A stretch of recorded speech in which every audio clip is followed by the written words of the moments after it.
Andy Goo from the Goo Life YouTube channel. Today we wrap up our Blount County Bee Association monthly meeting with the state bee inspector. After that, we head back out to the range with our prepper group and work on shooting pistols and rifles. I guess some of the things that we do,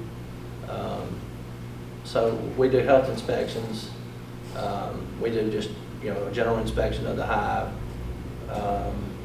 We do surveys, USDA surveys. So all of the information that they're putting out is gathered by the surveys that we do.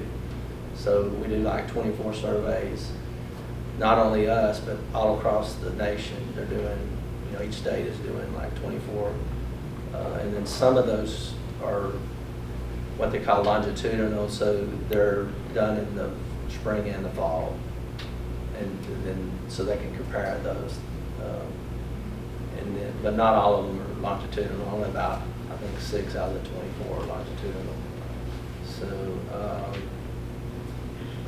So that's some of the data. That's how they get that data. Also, they get the data by contacting you and all that too.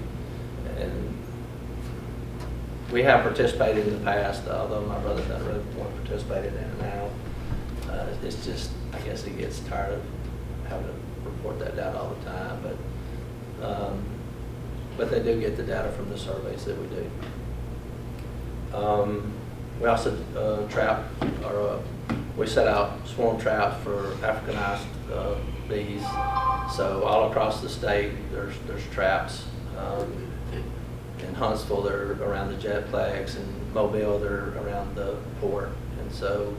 And any swarms that are caught are tested for Africanized honeybees, and of course we have to exterminate them. But so far, there's not really, any problems with that. Although I think they have had some in the past. They were able to catch it quick enough to exterminate them. But we do continually monitor that. So I don't know where all the other traps are. I think there's some in Birmingham too, but there's some that I check in Gunnersville, Scottsboro, and then Madison County, or the jetplex is out in Madison.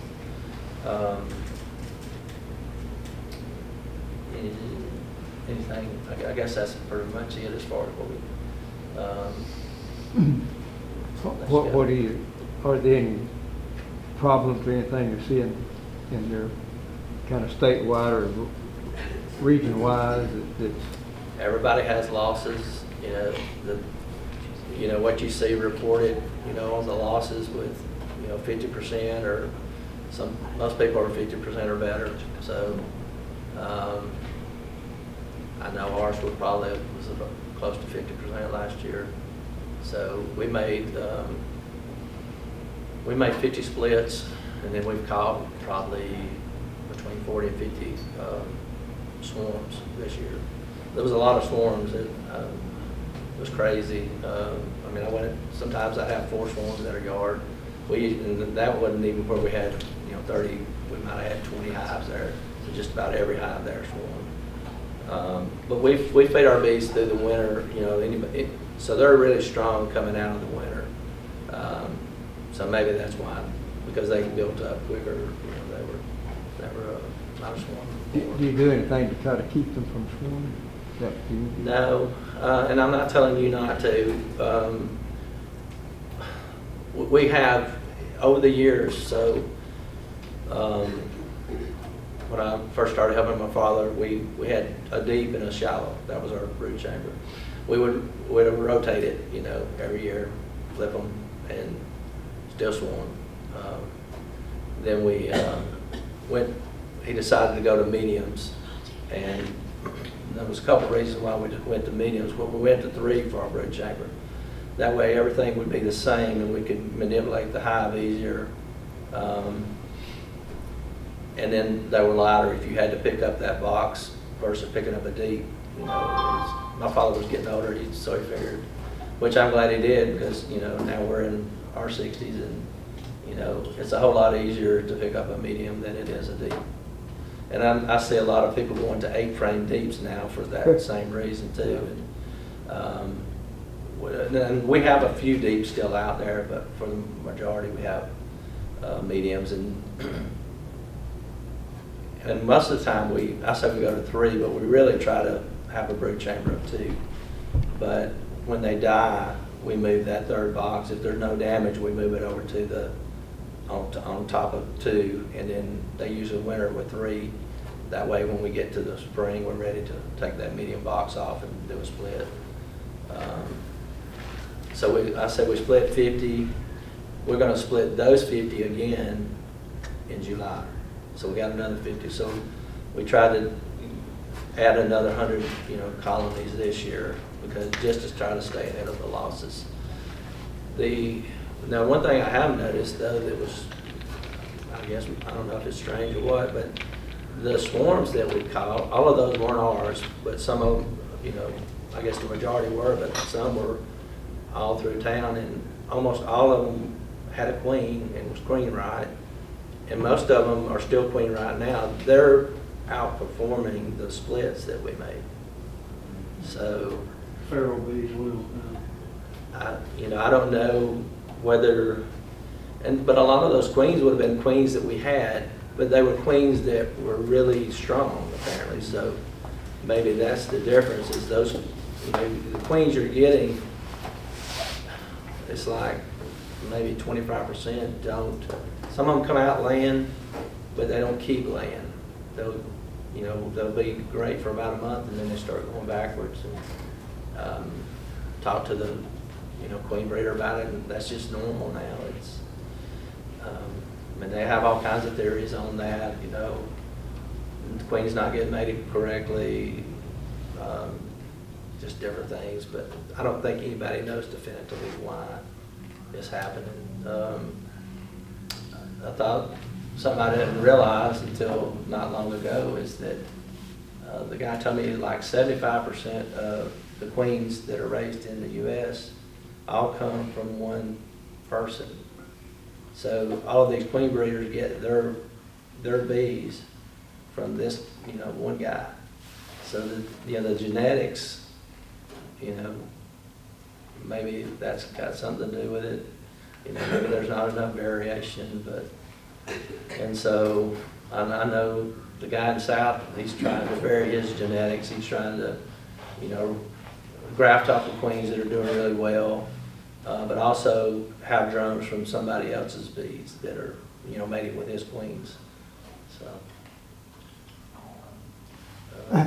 One thing, Bill, we do have some newer folks in here that may not be fully aware of exactly why they should register their bees, or what that process, or why it's beneficial, or why y'all want people to do that. Well, one thing we're doing, and thanks for, because I forget stuff up here for sure. We're mapping the state. So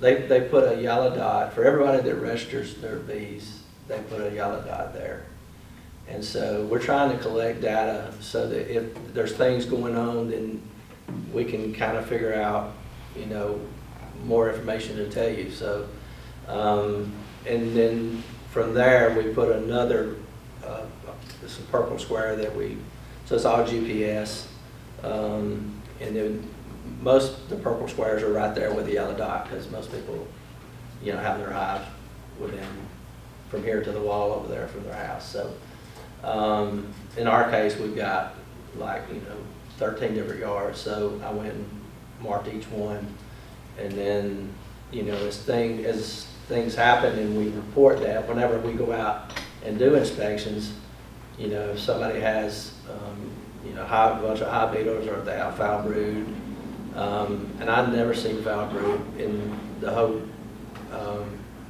when I first started, we treated with terramycin, so that was a religious, every February we put 3 treatments, and that was something I had to do pretty much. So, but as time went on, we no longer put terramycin in there because nobody sees foul brood anymore. And so instead what we do is give them a probiotic. So I think it's DFM that we're using, and we have the one that is actually supposed to help them with the pesticide. So there's, I guess, something in there to help if they were to get sprayed, you know. But so anyway, we're whenever I come and do an inspection, I fill out that report if, you know, if you were to have any of those things, nosema, there's a list of stuff. And so then we would report that information in there, and then, you know, with all that data across the whole state, we would be able to tell people if there are things that are, you know, that we're seeing in common. Now, I did go down to South Alabama, and it's, you know, some of the same things that were happening with us. They had a lot of swarms, a lot more than they did last year. So a lot of the same things were happening there that here, but it within a couple weeks apart, obviously, because their temperatures are different. But it was kind of the same pattern all across the state. So I thought that was interesting. And he didn't have foul brood, the other beekeeper or the other state inspector, but he had, it might have been sack brood. There was some brood that didn't quite look right. Also, there was some in Huntsville, that same thing. It wasn't, you know, it wasn't foul brood, but there was some larvae that just wasn't quite right. And the bees actually left this one lady's hives, or her hive. I think she had 3, and she only had 1 left when I went there, but it was doing fine, and then she replaced those other 2. But I did get to finally, I saw European foul brood. I went to Section, Alabama. There's some Mennonites that have a place there, and they had a European foul brood. But they had gotten some old equipment from a previous beekeeper there and used some of that comb. They also had their hives down they had them in an even lower spot than they did when I went there. They had them around a pond. I mean, if this was the pond, they were all around this, you know, edge, and it was really wet, and they had screen, you know, they were using screens, and they weren't that high off the ground, so there was just a lot of moisture. So I told them they got to get them up on some higher ground. But they did use terramycin, and by that time that I went, it was mostly clearing up.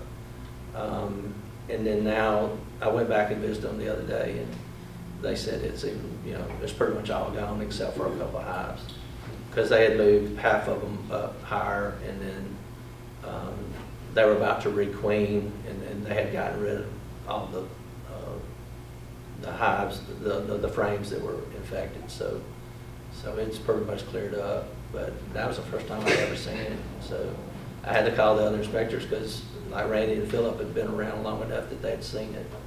But not many people have it anymore. Hopefully that's not an ongoing occurrence, but I think it was mainly just the conditions they had. And that's the thing we've done over the last 15, 20 years. We've moved as many as we can into the sun. As we have to move to a new yard, we put them in full sun. We still got some up against the edge, but you know, it's hard to move 30 hives, and there's not hardly enough time to clean up the old hives that we lost several years ago. We've still got boxes sitting out there, but we had so many other frames that it was just easier to use the other equipment and go clean that up. But at some point, we've got to. You said full sun. What about afternoon shade? You know, like we try to put them out. Alabama A&M, just like Auburn has an area off from the campus where they have cattle and all that. A&M has the same thing. So they're right up there in Hazel Green, Alabama. And so they let us put bees on there. And at one time we had them under trees back when it was acceptable, but now they're out in full sun. So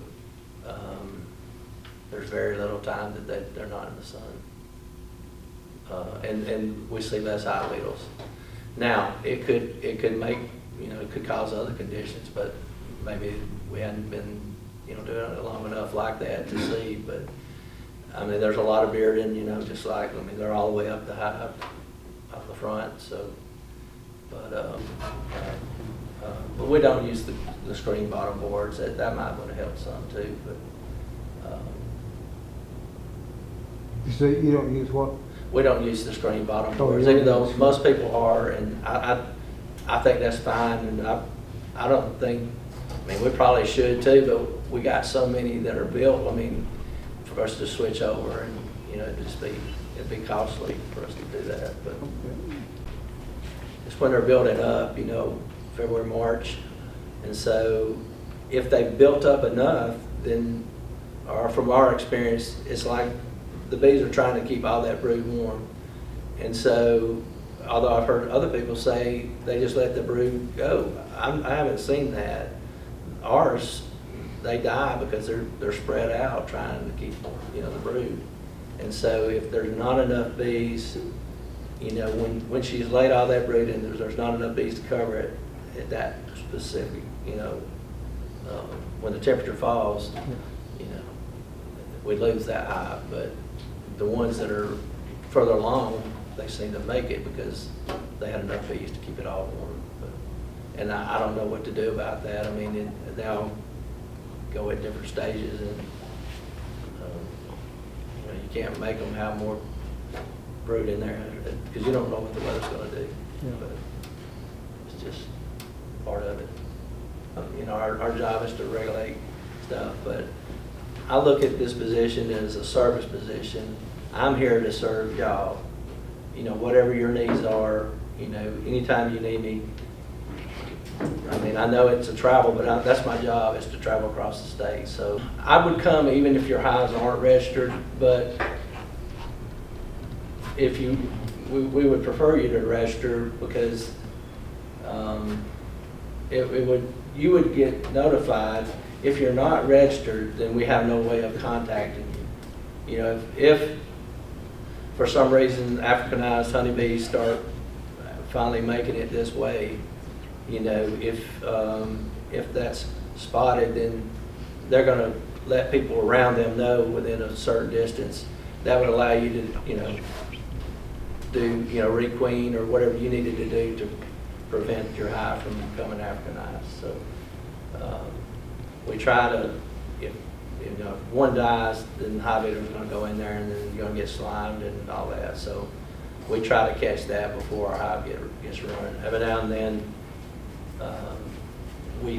they still might slime it a little bit, but for the most part, we're able to take those frames out. I was telling them, you know, I got chickens at the house. We got goats and chickens, my wife raises that. But so we put the frames out there and I let the chickens get the worms and hive beetles and all that we can. We did participate in a survey recently. So most of the hives that we pulled the samples from were the hives that the queens were not doing as well as the ones that were doing. So we're interested to see what they find in that survey. To participate in the survey, they want you to have 10 hives or more, because we try to pull samples from 8 different hives. We can do it as few as like 8, and we pull from 6, but What kind of sample do you pull? we go and pull the nurse bees, and then we put some in alcohol, usually like a cup or so, and then we put a cup or so in for live bees. So there's a box that gets shipped, and then we put a funnel in there, and then dump the bees in there. You know, put a little piece of cloth to keep them from coming out. But so all of those get mixed in. Now that's the only bad thing is you know which one of those 8 did it come out of. But at least we know we've got a problem, and if there's a problem in one, there's probably a problem in most of them in that yard. Because I guess the good and bad thing about ours are all in a line, so we try to put 40 hives at a location. The good thing is you only have to pull your equipment out at that one place, and you go from hive to hive, so there's less getting in and out of the truck and all that. But the bad thing is, you know, hive beetles can jump from one to try to go into the next one. When that one gets dead, then, you know, so you can have your problems multiplied that way too. For us, the positive outweighs the What negative. are they testing? They're testing for, I don't even know all the things they test for. I'm sure nosema and, I don't know, I need to find out what all is in that test, but, it's pretty extensive because the live bees end up getting, they freeze them and then they, I guess, do the testing on that, but, the ones in alcohol, they must do a different test. Is Auburn doing the testing? No, it's in Maryland. Maryland State going Yeah. to Now Auburn doesn't, they test the Africanized, when we send in the samples for Africanized honeybees. If somebody has and I sent in a sample, a guy in Huntsville had a hive, ours are mean, but his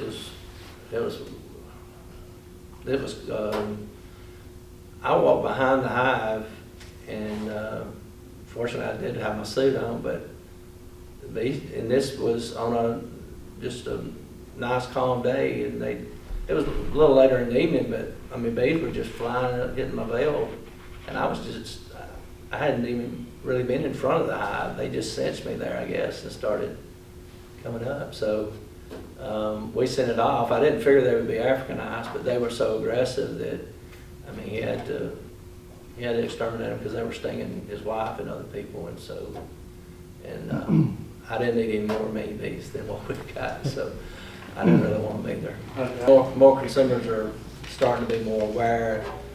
I mean, we sell a lot of honey, and our honey isn't that cheap. I mean, well, I say it's not that cheap. We're still pretty cheap, but we're not cheap as some of the honey they're selling from overseas in the store. But most people are not really buying it in the store anymore. They're still, they're buying it from a beekeeper that they can trust. So, that, because you don't know what they're doing overseas as far as their treatment. They may be treating and how they're something on there. So I wouldn't buy it from the store for that reason. Got some over there.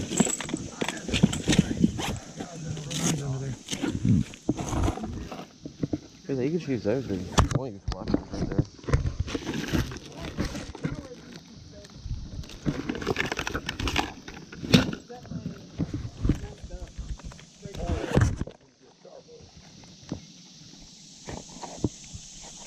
I thought we were starting. Get them, Paul. Well, shit. How many times we talked about it? A lot. A lot. Does anybody have a problem with the targets folding up at the bottom? You got a red dot you're shooting at. Your target's gonna move anyway, so. Yeah, I know. Because we can staple the bottom down. Somebody said, well, I can't focus on it because it's folded up. Well, we fixing to fix that shit. Then go ahead and make ready. Make ready. Alright. Weaver stance? Yeah. That's how you shoot? You shoot. I shoot pretty much like this, yes sir. Wow. Must be steady. Alright. Draw. Trigger on point. Trigger on point. There you go. 1, 2, 3, 4, 5. Holster. So your grouping is, Terrible. we've got a 3-inch group right here and 2 here. So we're about a 6-inch zero Okay. at 15 yards. So you,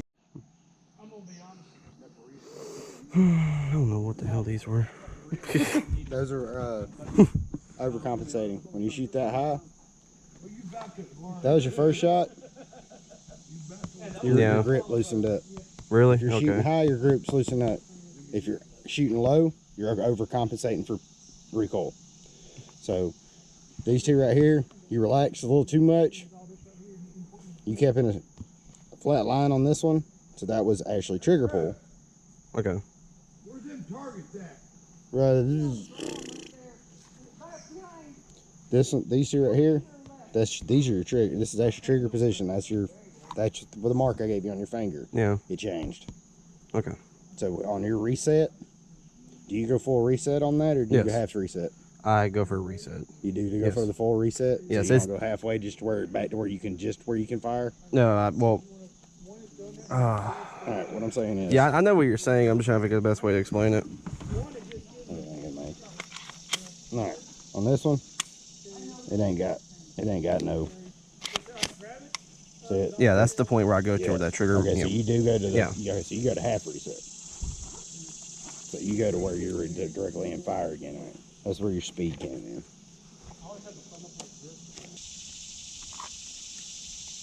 Yep, that'll work.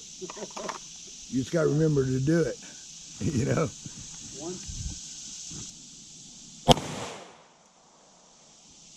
Three, 4, 5.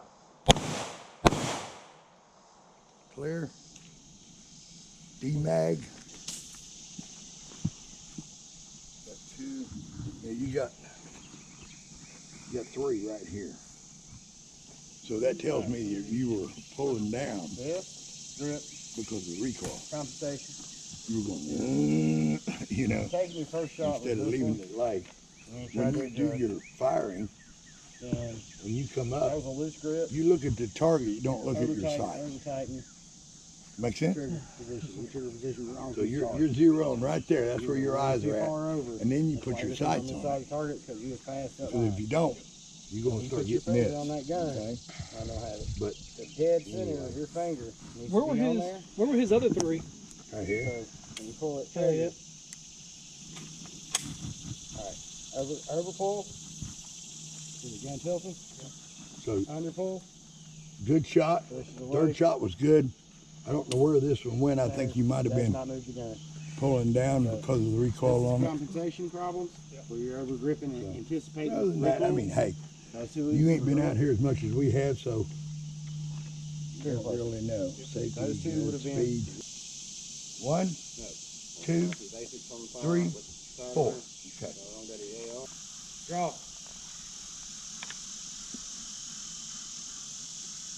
1, 2, 3, 4. I got hit with almost every shell from both those guns.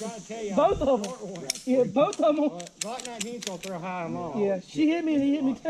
I look like this, make sure there's not one hanging. Figured I'll get hit. Did you get hit one of them? No. Every single one of them. They all hit They you. all hit me, every one of them. Do step 1, step 2, step 3, step 4. Wrong. Just go down here. Yeah, that's right. You tighten it up. Now, when you're doing this, there you go. You want this, and this holster, I'm watching you struggle with that holster. Oh, yeah. When you get a hold of it, you got to bypass all that leather. Yeah, that's true. You know what I mean? No, you're right. Draw it. See all that? You're having to go around everything to get it out. You're right. I never thought about it. Yeah. Okay, but not perfect. But your pull is hitting shots. They're pretty decent. Yeah, if I'd have been lined up with the trigger, I'd probably hit it. Yeah, well, what you're doing is this. That's your over. Yep, you're curving your finger and it's pulling it this way. That's why we put that line on your finger. All right, now you just ran out. Holster, pick up your AR, mag it, and be ready. 1, 2, 3, go.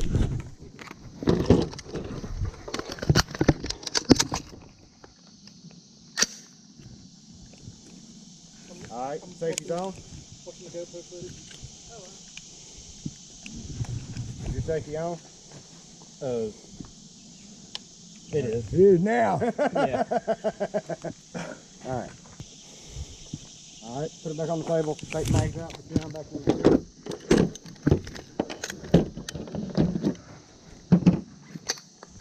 Draw your sidearm. You're out. Transition. 1 on center mag.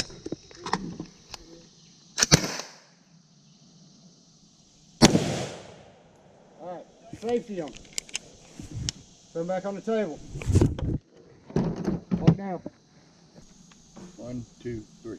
All right, draw your secondary at the ready, like you just got through shooting somebody. On one, I want you to holster, pick up all 4 shots. Try to put them on target. Center mass. 1.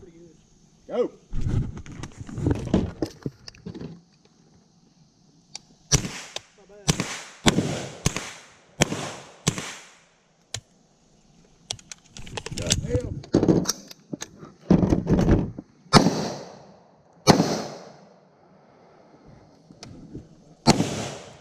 What happened there? What was What that? happened there? There we go. Oh, Is that CNNG in there? yeah, that bolt. You're aiming right here. Aim right here. Because you shot a blank. Aim right If there. you're using that again on a target, Blanks don't hit target. if you're wanting to your distance, Your grouping is you would shoot down here. Okay. That big of a difference because you kept your grouping together, so your grouping was good. It's just you're really high. Okay. So that typically I would accommodate on a rifle that being your sights. It's like when you're shooting further distance and everything, that's when I take more of the mind of breathing. But since my target is Well, only you know, follow up on a shot is just as critical as getting ready to shoot. yes.